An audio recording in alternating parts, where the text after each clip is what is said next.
A massive United States Navy destroyer cuts through the dark waters of the Strait of Hormuz, moving forward with precision but into uncertainty.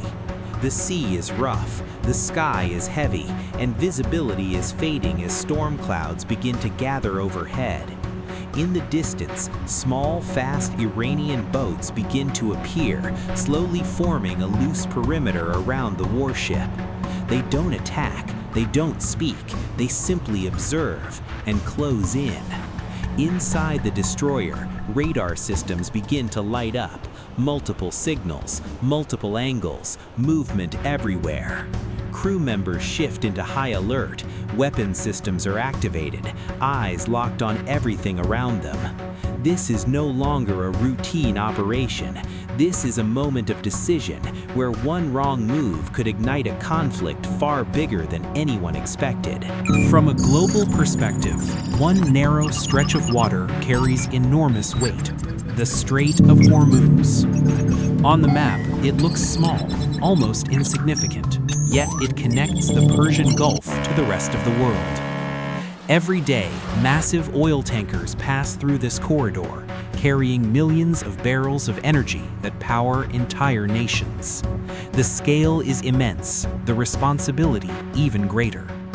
From above, the movement appears calm, organized, almost predictable. But beneath that surface, tension is always present.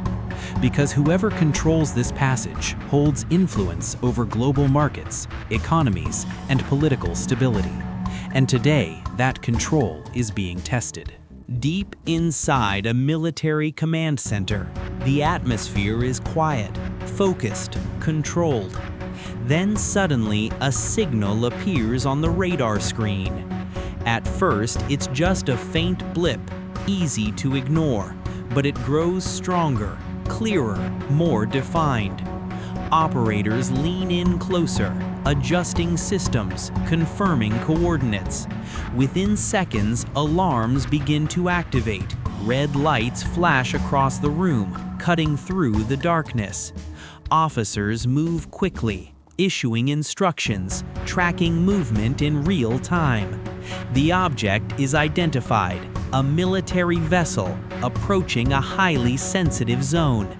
At this moment, the situation shifts from observation to potential confrontation.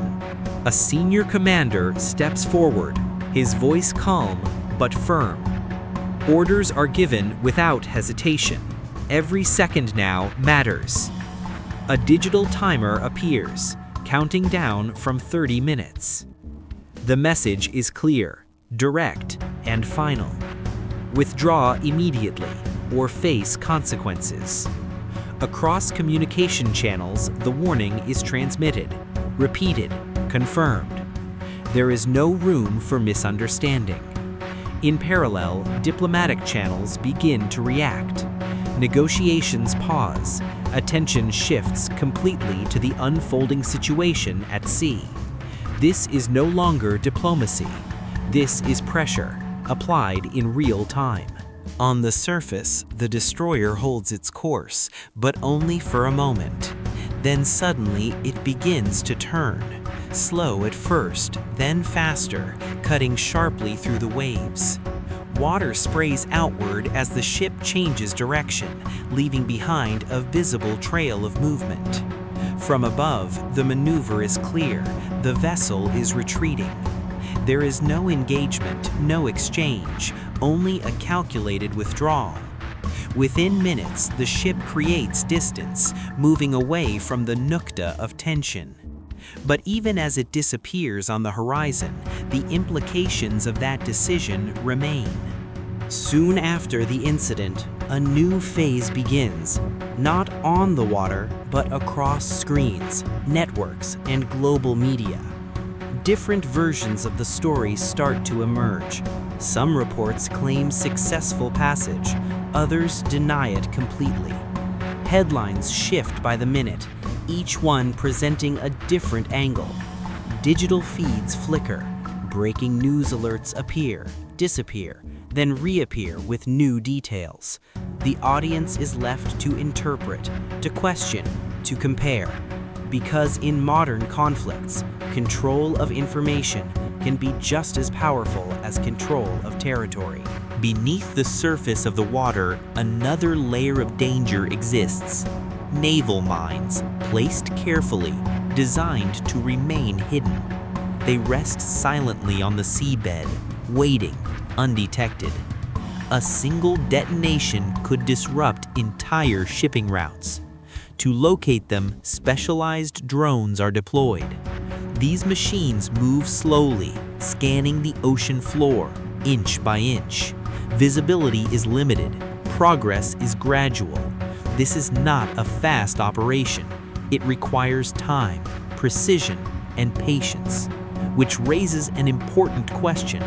Can any area truly be declared safe in such conditions? Far from the water, activity begins at a military base. A large cargo aircraft lands, its engines echoing across the runway. The rear doors open, revealing heavy equipment inside. Crates are unloaded carefully, each one containing advanced systems.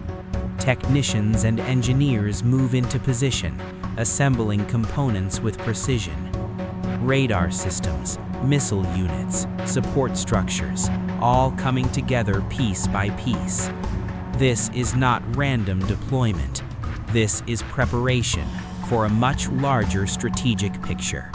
In another location, under the intense heat of the desert, more movement unfolds. Military aircraft arrive in sequence, touching down one after another. Troops disembark, organized, disciplined, moving with purpose. They form lines on the ground, equipment ready, awaiting further instruction. Vehicles begin to move across the base, engines running, shifting beneath them. This is not just deployment, it is coordination between allies, signaling readiness. While military forces reposition, political tension intensifies behind closed doors. Discussions become sharper, language becomes stronger. Headlines appear, reflecting statements that push the boundaries of diplomacy. Ideas once considered extreme are now being spoken openly. The atmosphere shifts from negotiation to confrontation. In these moments, words carry weight because a single statement can influence decisions far beyond the room in which it was spoken.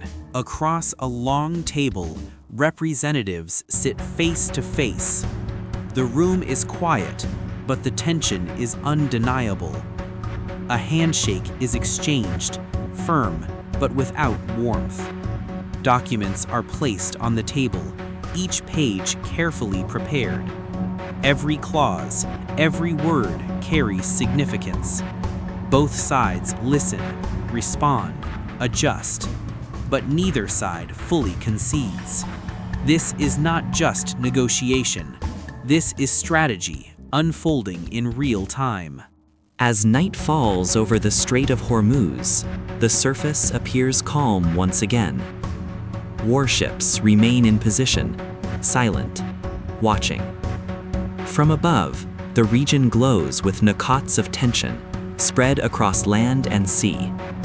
The situation is unresolved, the outcome uncertain. For now, everything holds. But beneath the surface and beyond the headlines, the pressure continues to build. And the next move could change everything.